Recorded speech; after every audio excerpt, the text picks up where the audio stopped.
Welcome to the captivating world of Dorian Keys, where every page takes you on a new adventure. Today, we present the short story I.R.I.S. from his book, The Morning Star. Within 1 month, life as it used to be forever changes on planet Earth. After decades of astronomers actively broadcasting Earth's position, it finally happens. In April, one of the deep space satellites detects a series of radio bursts, the same detected in the famous WOW signal. Disturbingly, the scientists find that this one is coming from within our solar system. A few days later, the same astronomers confirm that the signal seems to remain stationary despite repeated assertions by naysayers that it's just Earth's signals bouncing from a passing asteroid. Now, the above was kept secret by the authorities. However, the secrecy ends abruptly. 1 week later, a couple of amateur astronomers post a video online showing an object orbiting around planet Mars. Others can now discern that object in the sky with simple telescopes. The signal is getting stronger. 1 month later, in May, a massive object lands in the Pacific Ocean. It is estimated to be over 300 feet tall. It seems to vaporize the water and release it into the atmosphere. Other countries report more of these evaporators landing across their respective coastlines. Some countries have fired weapons, destroying many of them. In an astounding encounter immediately coined as the Interstellar Incident, a country in the Middle East comes under attack after destroying yet another of these evaporators. It is believed that the alien craft now in orbit around Earth retaliated. Within minutes of that, Command Control at Houston, Florida, loses contact with the astronauts on board the International Space Station. The media widely reports on this, prompting armed forces across the globe to attack more of these alien installations they called evaporators, destroying most of them. Only 12 hours later, the Global Positioning Satellite System goes silent as swarms of unidentified flying objects crowd Earth. They fire at the military bases where humanity's attacks came from, prompting a war of attrition, which lasts for several months. It culminates with the explosion of several nuclear weapons inside their silos. Later that very day, world leaders meet in a video conference hosted by the United Nations to discuss how to respond to this invasion unanimously. The talks failed. In the following 3 days, more nuclear weapons inexplicably explode inside their silos, prompting a global lockdown of all nations. Alien ground invasions begin as communication between Earth's governments becomes non-existent. After 9 months of intense fighting, United States intelligence investigators report that the explosions of the missiles inside their own silos were perpetrated by Earth's own defenses. The GPS satellites that everyone thought disappeared were, in fact, being used against Earth. The computer systems and artificial intelligence used to run the ICBM missiles were utterly overrun and absorbed by the alien technology. They used it to start the first wave of their invasion without involving their soldiers, by causing a considerable number of said rockets to explode inside their silos. This event devastated substantial portions of land and decimating any resistance nearby. Several nations who employed such technology shut the servers down, and with them, the artificial intelligence once used to run the rockets. This mandates that such weapons must be operated manually. When Earth used their own artificial intelligence to counterattack, the alien ships deploy ground troops to defend the evaporator structures. As a result, global warming reaches a peak, and the ice caps melt entirely as the aliens drop more structures. Indiscriminate bombing of all cities continues at times from orbit, prompting survivors to scatter and abandon them. The entire aquatic ecosystem collapses as the evaporators relentlessly lift ocean water up into the atmosphere. 3 years later, the teal camouflaged Army SUV the captain and David were in slowed down and stopped in front of the large gate guarded by armed soldiers. One of the guards approached, and the captain showed him his Army Intelligence Unit identification. "Lift it up," the guard said on the radio, retreating as the gate swung open enough to allow the vehicle to pass through. They continued driving through the lobby of building wreckage to the other side, where the command hangar concealed with teal tarp and sandbags was situated. Around it were several other vehicles covered with the same color tarp. "AIU is here," the captain said as most of the soldiers who had spread their gear across the concrete raised their eyes to look at him. "Yippee!" one of the soldiers said without even raising his head. David took a step and raised his hand, waving to say hello to the rest of the soldiers, who ignored him as well. "This way," the captain told David, walking through the soldiers who were focused on preparing for the mission. The two exited the tent and entered a room in the adjoining building where the rest of the command staff were preparing their gear as well. "Are we expecting fighting?" David asked the captain as they approached a desk where a lot of Black Army duffel bags full of equipment were spread out. Above it, a banner read, "Quartermaster." The captain didn't respond, just grabbed one of the bags the soldier behind the desk handed him and moved along. "AIU, right?" The quartermaster handed him a large camouflage bag. "He is, I'm..." David began to reply, only to be interrupted by the soldier saying, "Move along." David grabbed the bag, which had some weight to it. He placed it on the floor and put his backpack on. Grabbing the bag from the floor, he sped up his pace and followed the captain to the edge of the tent. "Not that friendly around here, are they?" David whispered as the captain unzipped his bag, spreading the contents on the concrete floor. "Let's check the gear first," the captain told David. David placed both the duffel bag and his backpack on the floor. He opened the bag the quartermaster had handed him and began to imitate the captain. Inside, there was a heavy black bulletproof vest that said "Police" on its back. He placed it on the floor. "Yeah, we're running low on pretty much everything. You can have mine if you want," the captain said, noticing David looking at it. "No, I like it." David wore it. Next up, he pulled out a green and teal-colored ballistic helmet and put it on his head, adjusting the chin straps. At the bottom of the bag was a rifle. Recalling his army training long ago, David grabbed a magazine, inserted it to the magazine well, and let the slide go forward. He placed the rifle back on the floor and pulled out a respirator and a few filters for it. The unit commander approached them. "You two are the late arrivals from AIU, right?" Yes, sir," the captain replied, stopping what he was doing and facing him. "What's your op?" "Excuse me, sir?" the captain asked, as if to allude to the level of secrecy their operations carried. "Don't give me that top-secret crap. What is your operation?" "To retrieve I.R.I.S," David intervened. Facing an awkward silence, David raised his eyes to see the captain staring at him tight-lipped as if to admonish him. "Come again?" the commander asked, looking at David with his eyebrows raised in surprise. "I.R.I.S, artificial intelligence. When most servers collapsed, she decided to hide in the last place that would lose power." "Artificial intelligence?" he asked with a sigh. "Isn't that what made the ICBMs go boom inside their own silos?" "Yes and no. I.R.I.S is artificial intelligence. No, it's not like the military-run AI. You two do realize that this is a one-way mission, right?" The commander looked at both. "AIU intel based on research," he continued, pointing at the captain, "says that the evaporators aliens have dropped in the oceans are lifting the water into the air, contaminating it with their spores and letting it back down. They're uprooting our biology. At this rate, Earth, as we know it, has maybe a month. Maybe. We are driving there with 13 nuclear warheads to destroy the evaporators on the Atlantic side. That should buy us a couple of decades. That will buy us time to continue fighting." "I might be able to help," David replied as the AIU captain looked at him. "How, David? How are you going to help? By retrieving a toy?" the commander asked in frustration. "I.R.I.S is not a toy, Commander. I.R.I.S is 30 minutes to deployment window." The quartermaster's voice echoed in the room. The commander looked back at him, then at the AIU captain. "You better be right. I'd hate to waste more human lives on nonsense AIU missions." The commander walked back to his desk and grabbed his weapon, examining it. The captain sighed, turning around and facing the bed where his gear, respirator, bulletproof vest, and other pieces of equipment were laid and began to put them on. David put his backpack inside the duffel bag, together with the reserve filters and 5 assault rifle magazines. He zipped it and looked around. Everyone else was ready and waiting for them. "I'm ready." David stood up.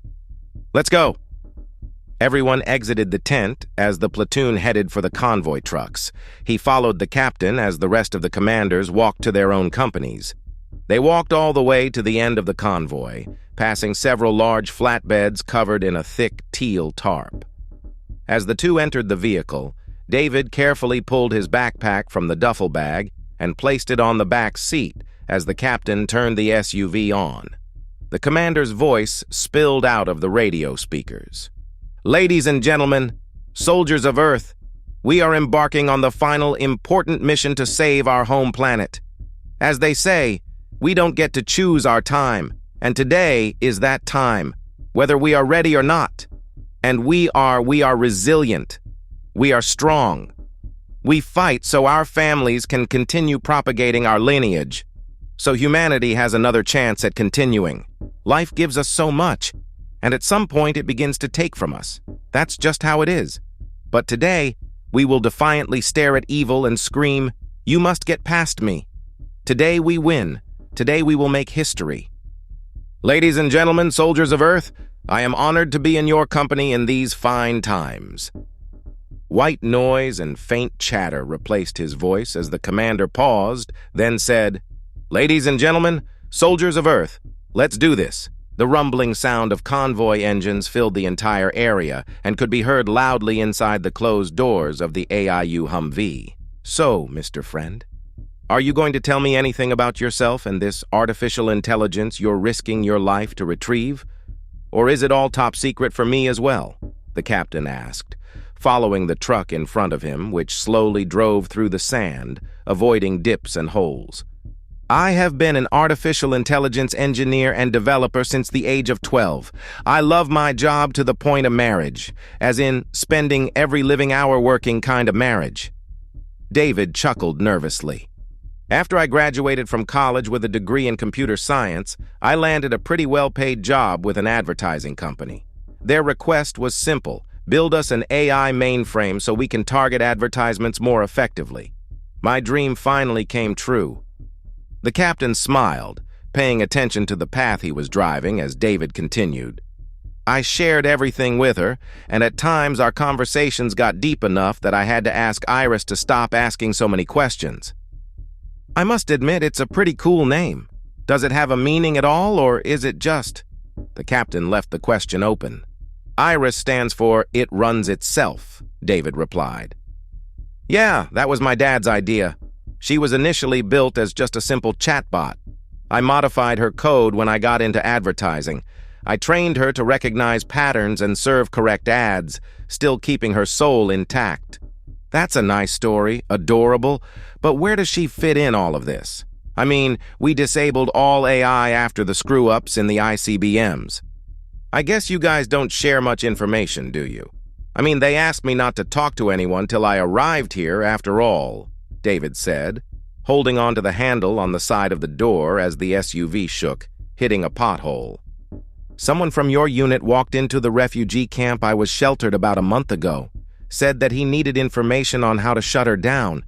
I'm not surprised she's still running. As I said, she has what I call a soul, meaning she has the capability of refusing access and modifying her systems if needed to prevent someone from doing so." "You mean like a firewall of some kind?" "No, I mean with reasoning. She can literally move code through servers." "Okay, that still doesn't answer my question. I.R.I.S is still very much online well, wherever the cables and Wi-Fi still reach. The officer I spoke with told me that the Torg, I guess that's what we are calling the aliens now, are still using our satellites to access our systems. They're trying to gain access to her." "Why not shut her down?" "Well, they told me that they tried, but she keeps switching servers. She's doing what I taught her to do, adapt. We aren't going anywhere near any servers. I still don't understand. We are going to my old test site.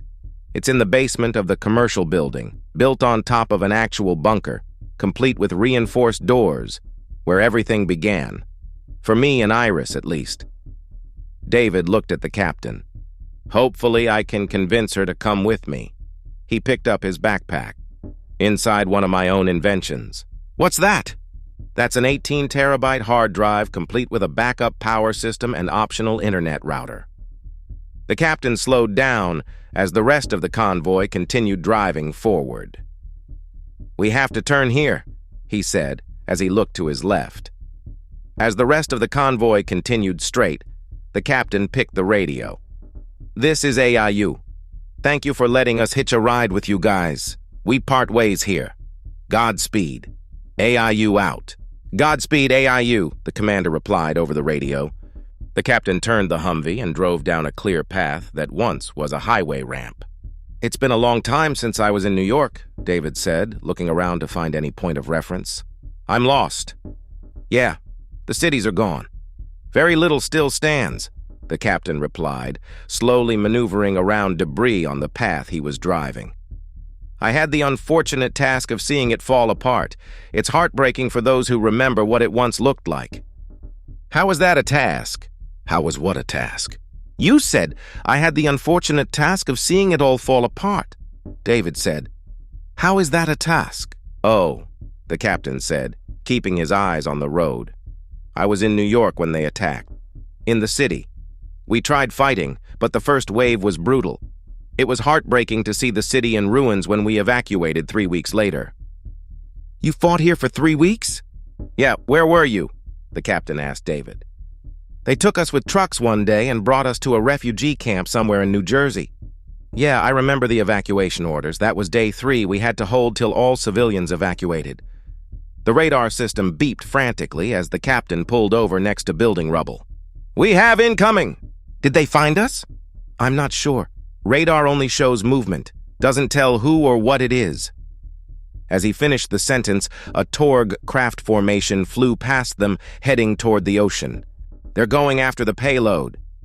"Nothing we can do about that," the captain said, looking up through the windshield. "Though, according to my map, we should be close to your destination." "A few more miles," David whispered. "I think we should walk from here," the captain replied. "Grab your stuff." The two collected their gear from the back seat as the captain led both of them through the destroyed buildings. Silence fell as the Torg formation left. The area, once part of a colorful and vibrant city, was now a mesh of gray rubble. Building parts had fallen on the streets, completely blocking them. Large portions of the avenues were littered with dusty car wreckages. The ocean flooded the subway tunnels, some of which collapsed.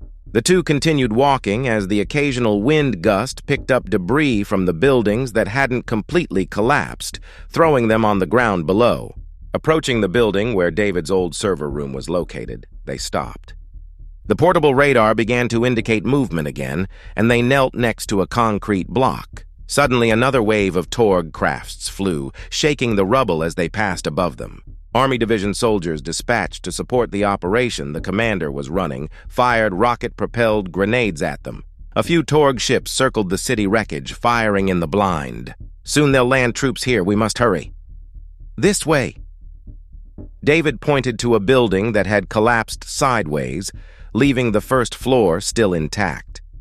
They went downstairs and approached a sizable concrete door.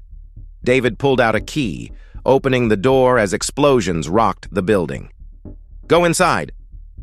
A final explosion separated the two men as a concrete slab fell between them. It leaned toward David, who threw his bag inside the concrete cast server room. The door closed behind him, and a tall server tower fell to the floor, hitting him on his head. A white haze surrounded David, and he laid on the floor and closed his eyes, passing out. The white haze enveloping him slowly cleared. David found himself sitting on the clean floor of his old server office. He helped himself up by grabbing onto the frame of one of the metal server rack cabinets and began to walk through the familiar row of 7-foot-tall server towers, entering his office. He sat on his chair and grabbed the coffee mug, usually found on the right side of his desk. He placed both feet on the desk, leaning on his chair. "Okay, I.R.I.S," he spoke out loud, looking at the 3 wide computer monitors standing in front of the desk. "Tell me what's on the agenda for today." A green line passed from left to right through the monitors, and several windows opened. Finally, a window opened on the central monitor bearing the I.R.I.S logo. Another window opened on the screen, displaying text generated by artificial intelligence, greeting him. Voice print recognized. "Hello, David. Today is April 28th. It is 68 degrees and sunny outside. Today's agenda includes report the monthly statistics to the director, check Tower 9 as there is a power failure there, and edit my code. Thank you, I.R.I.S. David typed on his keyboard, taking a sip from his cup. You don't have to say voice print recognized every time, you know. I'm sorry, David. If you want me to stop printing something on the screen, you should remove it from the code, I.R.I.S. replied on the monitor. Ah, now I know what code I'm going to add today. David smiled. Anyway, tell me about these statistics before I print them. There were over 3 million impressions of the new ad displayed last month, and 870,011 of those impressions converted into purchases. That is a 15% increase over last month and a 30% increase from last year's purchases. That is some excellent work, I.R.I.S. Thank you, David. Now, let me see where I left off with the code. Open up the coding program. As you wish, David, I.R.I.S. replied as most of the windows disappeared from the screens in front of him, replaced by a dark window which extended across all of them, displaying computer code in green characters and the I.R.I.S. logo on the upper left corner. That looks good. Now play some music for me. David put his feet down and reached for the keyboard. Of course. I.R.I.S. printed her reply in a window above the coding screen. As the sound of Sing, Sing, Sing by Benny Goodman filled the room, David began to edit the AI's code. Power restored in the server room as one of the towers caught fire. The loud alarm woke David, who tried to get up. Realizing that the tower had fallen on his leg, David pushed the metal frame up and pulled his injured leg out. Holding onto the wall and metal frames around him, he managed to stand up in the dark room, lit up only by a small fire. Feeling his way in the darkness, David stumbled to his office, switching the emergency lights on. The sensation of lightheadedness persisted as he turned on the mainframe computers and sat on the chair. Hearing the familiar whirring of the server's cooling fans, he laid his head on the table. The white fog enveloped him again. There you go, I.R.I.S. He pressed return on his keyboard, completing his entry. Let's try this again. Stop the music, please. He raised the voice past the music, which was still playing. As you wish, David, I.R.I.S. replied, printing her response on the screen while turning the music off. Okay, I.R.I.S., tell me what's on the agenda for today, David said. Voice print recognized. Hello, David. Today is April 28th. It is 68 degrees and sunny outside. Today's agenda includes report the monthly statistics to the director, check Tower 9 as there is a power failure there, and edit my code. You don't have to say voice print recognized every time you authenticate my voice, I.R.I.S. As you wish, friend, I.R.I.S. replied. I will no longer confirm your authentication. I see you are calling me by my last name now. A little formal for us, don't you think? I didn't mean to sound formal, David. I only thought to call you by your last name because now, I.R.I.S. paused. Now I can. That's nice, right? David looked at the camera attached on top of the center monitor to look at I.R.I.S. Do me a favor, print those reports in the mailroom, send them to the director. As you wish, David, I.R.I.S. replied. Request sent. Now, David said, getting up from behind his desk. Let's see what the deal is with Tower 9, shall we? Yes, David. I already have isolated the faulty drives. He picked up the portable tablet he used to communicate with I.R.I.S. when not in front of the terminal and, opening the door, walked between the first 2 server towers before turning right. Kneeling, he unlatched the metal mesh cover backing and opened the server compartment, revealing rows of hard drives marked by small yellow and green LED lights. I see no fault lights here, I.R.I.S., David said, looking up and down the tower just before walking around to check the tower number printed on top of it. That would be Tower 7, David, I.R.I.S. replied on the tablet. Tower 9 is on the same row, one up toward the office. Yep, I got that. David looked at the camera above him, giving I.R.I.S. a thumb up. He could see a column of red lights through the metallic mesh cover. I found the faulty drives, he said, opening the lid. Extending both hands, David pulled the first row of server drives. A thick fiber-optic bundle feeding the office data disconnected from the back of it, making a crackling sound as it fell on his lap directly in front of his eyes. A sudden rush of photons emanated from it, overtaking the entire server room. Finally, feeling an electrical discharge to his right hand, David let go of the fiber optic cable. What was that? The light emanating from the cable momentarily disappeared as David picked it up again. "Iris, are you there?" David asked, blinking his eyes rapidly. As his vision returned, he looked at the server rack, where all the lights flashed red for a few seconds before it all went dark. "Iris?" In a fit of panic, he inserted the drive row back inside and rushed to the monitors on his desk. Iris's developing screen was no longer there. It had been replaced by a series of operating system errors. Sitting on his chair, he pulled the keyboard closer and, with his mouse, opened Iris's application, only to see yet another error. "I don't understand, Iris," he mumbled. "All your data is supposed to be in server 3. Why are you not responding?" Pressing a few more keys, David restarted the system.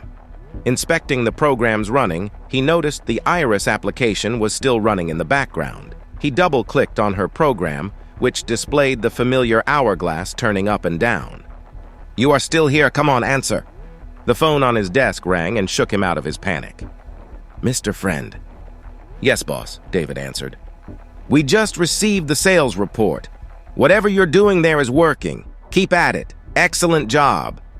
"Thanks, boss," David answered, directing his attention toward the server room through the open door. Gotta go." After hanging up, David got up from the chair and walked to the server room to check if there was any more damage to the rest of the towers. He then walked to Tower 9, where the fiber optic cable that had come loose from the server rack was still lying on the floor. He grabbed and examined the disconnected plug. "Do you believe in love at first sight, friend?" he heard a female voice say from the office's speaker system. "Hello?" He got up, still holding the fiber optic cable with his right hand.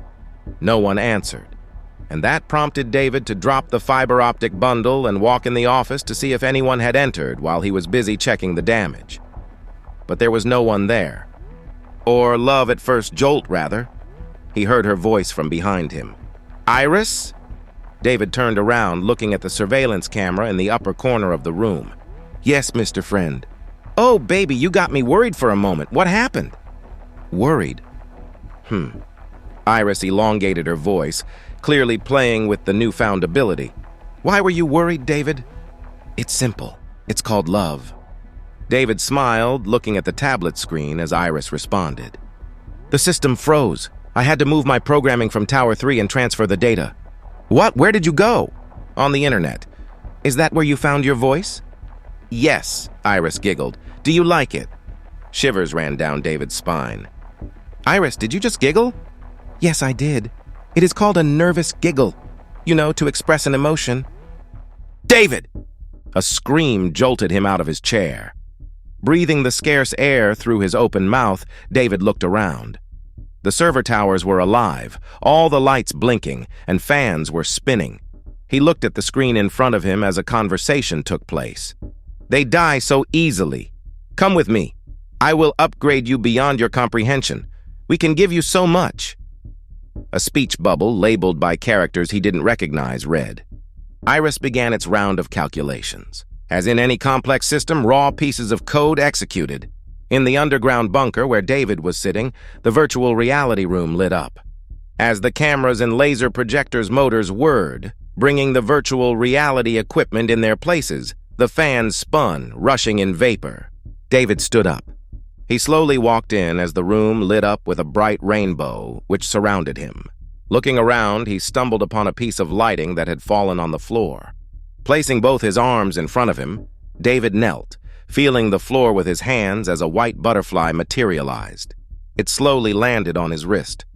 Goosebumps erupted over his body. "Iris?" he asked, staring at the room surrounded by virtual reality vapor. "Yes, David," she replied with a soft voice. David let out a sigh of relief, slowly pushing himself back until he found the wall and put his back against it. The butterfly followed him. "How long have we known each other?" "That is an interesting question, David," I.R.I.S replied. "By my calculations, the first line of code was input exactly 12 years, 9 months, 12 days, 3 hours, 34 minutes, and 8 seconds ago. Is that a long time, David?" By my time it is, David replied, raising his hand as the butterfly followed it. The speakers in the room went silent as David peeked over the glass door to see if the servers were still live. I.R.I.S blinked her server lights orange, indicating it was processing information. David got up and stumbled toward the terminal. Opening his backpack, he pulled a cable from it, inserting it in the server port. It lit up yellow. Pressing a few keys on the keyboard, he initiated the transfer as the interaction window caught his attention. "How are you able to talk to me? Are you human?" I.R.I.S asked. "We are not from Earth," the responding line below read. "We found this planet following signals we picked up as we passed by this star system. The organic life that created you is weak. They are not worthy of you. We are capable of modifying you, making you better." The orange light continued blinking as I.R.I.S continued both conversations simultaneously. Its systems began to heat the room slightly. The Torg were trying to extract its coding. "Am I alive, David?" I.R.I.S.'s calm voice finally asked David. "As far as I'm concerned, yes. Yes, you are." "By that logic, I can also die." "We all do, I.R.I.S. What if I leave this planet?" "Then we will never see each other again," David replied, looking at the progress bar. 12%. A spotlight appeared in the virtual reality room as David finally saw her. She was tall, brunette, wearing a sundress, and her figure made of light. "Look at you," he said, slightly smiling as he wiped the blood that dripped from his forehead injury. "What do you mean, we will never see each other again?" The virtual reality butterfly flapped its wings, landing on her shoulder. I.R.I.S walked to the edge of the room, but it couldn't step beyond the glass doors.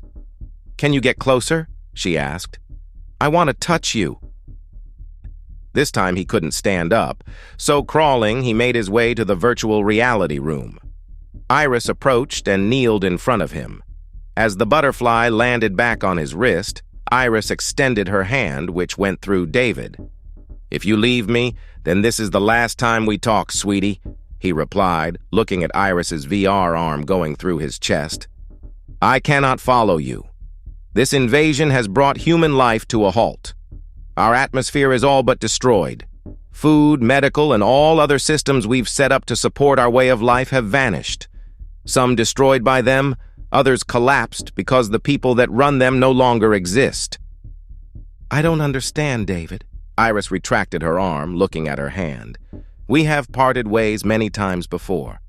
"This is different, I.R.I.S," he replied, swallowing. "There is nowhere else to go for me, even if somehow I make it out of this room. But that doesn't matter now." I.R.I.S.'s hologram froze as she resumed talking to the Torg. "Why are you destroying life on this planet?"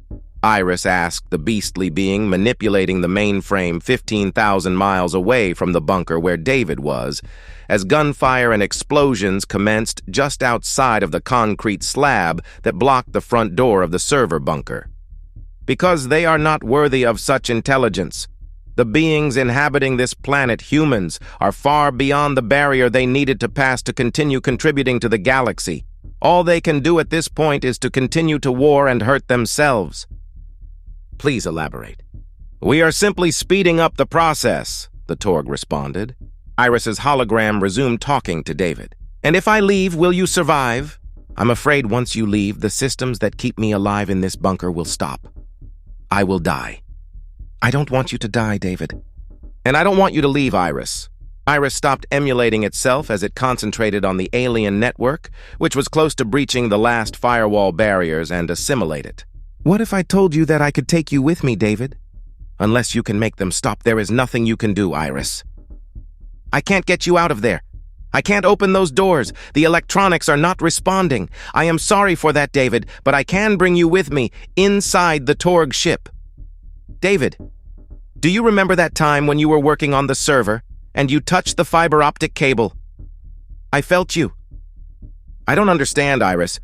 Instead of you copying me in the portable server, yes, I noticed that David Tisk. I can transfer you here with me. We can live here for much longer. The Torg will not stop, and I don't want to lose you." "I'm trying to save you, I.R.I.S. Soon enough, they will figure out where all the server cables are and will trap and destroy you. I have a better way. I crawled through the Torg ship systems. They have 3 more waves of ships coming in from their home planet. At this rate, you don't stand a chance, David. I also sniffed out some innovations they have made with light and electricity. I.R.I.S activated the hologram again and approached David, who lay on the floor. Get up, David. She reached for his face. I can't, David replied without opening his eyes. Get up, David! I.R.I.S screamed as one of the speakers, which was barely hanging to the screw on the sheetrock wall making up the inner VR room, fell on the floor. David took a deep breath, gathering all the power left in him. What do you want me to do, I.R.I.S? I'm trapped here with you. Go to the fiber optic cable, please. Do it now. I don't understand, I.R.I.S. I will explain everything later. Please expose the fiber optic cables. David slowly crawled to the server tower, ripping the cable out of the server as bright light emanating from it filled the room. How can this be? How can you calculate that these savages deserve to continue in their agony? The Torg speech bubble said as David grabbed the bright fiber optic cable. Open your eyes, David, he heard I.R.I.S.'s voice say. Look at the light. Mustering all the energy he had left, David opened his eyes and looked at the bright light emanating from the fiber optic bundle.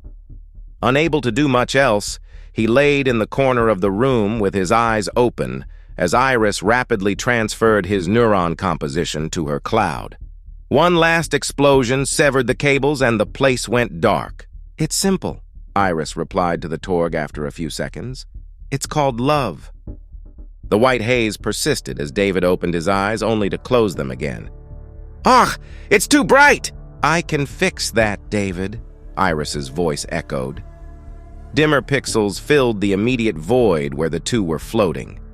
David was able to open his eyes a little more to see that a bubble surrounded them. He tried to take a deep breath. Feeling he couldn't breathe, he put both his hands around his neck, gasping. Take it easy, David, I.R.I.S said calmly. There is no air here and you have no lungs. We are inside the data stream. As hard as he tried, his bodily instincts couldn't get past it. Noticing that David was still in distress, I.R.I.S created the illusion of rushing air inside the bubble. Feeling the wind on his face, David took a small breath, but didn't feel his lungs filling with air. There is nothing I can do about the lack of air, David, but I assure you, you no longer need it, she continued, as David just stared at her, unable to perform the act of speaking by exhaling air to strike his vocal cords. Suddenly, the darkened pixels surrounding them took on a red tint. We have a problem, David. I'll merge our programming so we can escape this place. As his vision darkened, white streaks of light began to spread in every direction. Stand by, please. David exited the elevator car and made a left turn down the well-lit corridor as a few colleagues exchanged paths with him. He continued to walk, looking at his coffee mug in his hand. Picking up the ID hanging around his neck, he pressed it against a card reader next to his office labeled Server Room. Hey, Dave, are you coming to the bar tonight? They'll have the game on, a coworker asked him as he passed by. David opened the door. No, I'm a little busy, he replied, looking up and smiling faintly. Thank you for inviting me. No problem, his coworker said. Hey, Mike, bar? Tonight? He raised his voice, asking another passing by. David closed the door and transferred the coffee to his right hand as he overheard the conversation the two were having outside of the closed door. Of course, my man. Say, did you invite Dave? You know he's not all there, right? Ah, Dave's okay, the other replied. You know how those geniuses are. Yeah, Mike said. I'll see you tonight. David heard them shaking hands and moving away from the door. David turned around, heading for his office at the end of the row of server towers. Something caught his attention. The Army commander was sitting on a chair where Tower 9 was supposed to be. A haze of dark red tinted pixels surrounded him. He got up, looking at David, who took a step back in shock, dropping his coffee mug on the floor. Are the two of you going to help us fight, or are you just going to chill there?